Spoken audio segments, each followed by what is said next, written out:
Prime TV, सच साहस सरोकार। नमस्कार, आप देख रहे हैं प्राइम टीवी। मैं हूं आपके साथ आरती तिवारी। वक्त हो चुका है अहमदाबाद का, जहां हरियाणा में बीजेपी लगातार तीसरी बार सरकार बनाने के लिए तैयार है। साल 2024 के विधानसभा चुनाव में 48 सीट जीतकर भाजपा सत्ता में बरकरार रखने में कामयाब रही है। निर्वाचन आयोग की वेबसाइट के मुताबिक कांग्रेस को 7 सीट पर जीत मिली है, लेकिन इस बीच चुनाव प्रचार करने वालों में मुख्यमंत्री योगी आदित्यनाथ की स्ट्राइक रेट सबसे बेहतर रही है। सीएम योगी एक बार फिर से बीजेपी के लिए ट्रम्प कार्ड साबित हुए हैं। जी हां, उन्होंने जम्मू कश्मीर विधानसभा चुनाव में 5 क्षेत्रों में चुनावी हुंकार भरी, जिसमें से 4 सीटों पर बीजेपी ने जीत दर्ज की है। और इसी तरह उन्होंने हरियाणा विधानसभा चुनाव में चुनाव प्रचार किया और राज्य की 14 विधानसभा सीटों पर वो चुनाव प्रचार करने गए, जिनमें से बीजेपी ने 9 सीटों पर जीत दर्ज की है। अगर उनके चुनावी अभियान को देखें तो हरियाणा में 4 दिन और जम्मू कश्मीर में 2 दिन उन्होंने प्रचार किया है। सीएम योगी ने 22 सितंबर को नरवाना, राई और असंध सीट पर चुनाव प्रचार किया। इन तीनों ही सीटों पर बीजेपी के उम्मीदवारों ने जीत दर्ज की। इसके बाद 28 सितंबर को मुख्यमंत्री ने फरीदाबाद, रादौर, जगाधरी और अटेरी सीटों पर प्रचार किया। इन सभी पर भी बीजेपी की जीत हुई है।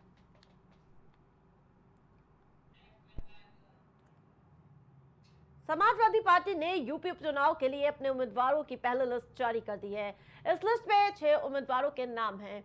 लिस्ट के मुताबिक अखिलेश यादव की करहल विधानसभा सीट से तेज प्रताप यादव को टिकट मिला है। तेज प्रताप अखिलेश के चचेरे भाई है। वहीं अयोध्या के मिल्कीपुर से अजीत प्रसाद को उम्मीदवार बनाया गया। अजीत सांसद अवधेश प्रसाद के बेटे हैं। इसके अलावा कानपुर की सीसामऊ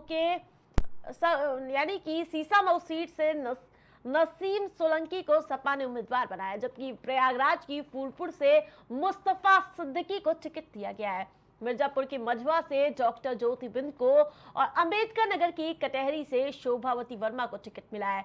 समाजवादी पार्टी ने 6 में से 4 सीटों पर पिछड़े और दलित उम्मीदवार उतारे, जबकि 2 सीट पर मुस्लिम चेहरे को जगह दी गई है। तो वहीं लगातार इन सीटों के सामने आने के बाद सियासी हलचल तेज हो चुकी है। देखिए विपक्ष, देखिए आप देखो ऐसा है, विपक्ष उतरता है। अब हम आप साधारण बैठक करते हैं, पहले कभी ऐसा नहीं होता। संवैधानिक अधिकार है हमारा प्रदर्शन करने का, हमारा आंदोलन करने का। ये सरकार फर्जी मुकदमा लिख करके उसमें लोगों को चालान कर देती है, जो जेलों में बहुत दिनों तक बंद रखती है। विधायकों पर मुकदमा लिखा के ट्रायल करा करके उनकी जो है विधानसभा सदस्यता खत्म कराती है। यह तानाशाही है कि नहीं? ये सरकार चाहे भारत की हो चाहे उत्तर प्रदेश की, शायद तानाशाही की तरफ धीरे धीरे बढ़ रही है। यूपी सरकार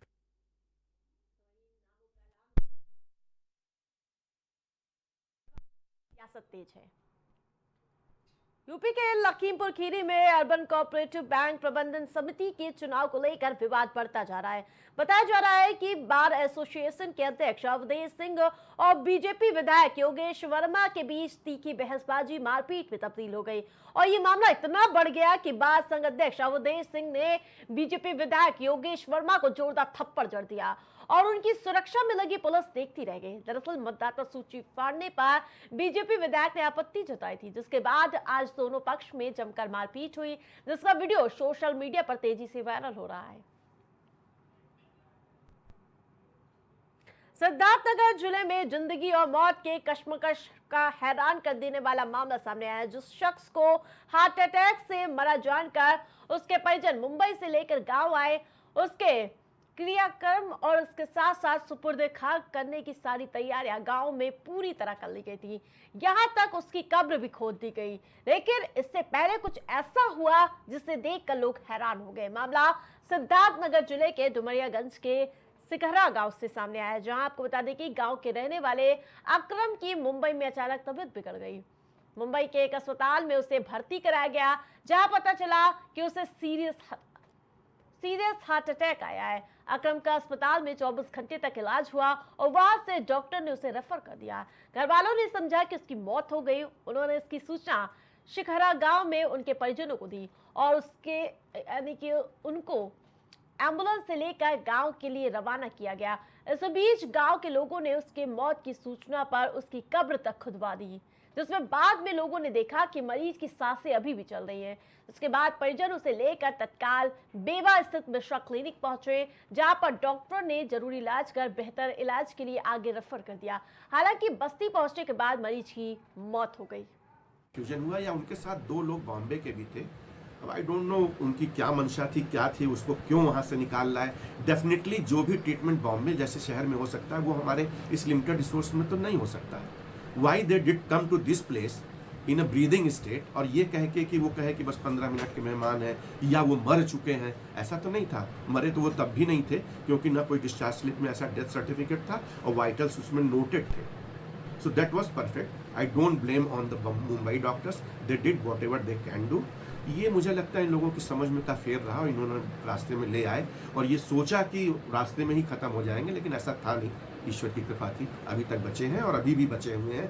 लेकिन अब अपने सेटअप में मुझे ये लोग काम नहीं करने दे रहे हैं। ये कह रहे हैं कि हम इन्हें आगे ले जाना चाह रहे हैं, तो I have to respect their sentiments और मैंने उन्हें रेफर कर दिया कि आप ले जाए।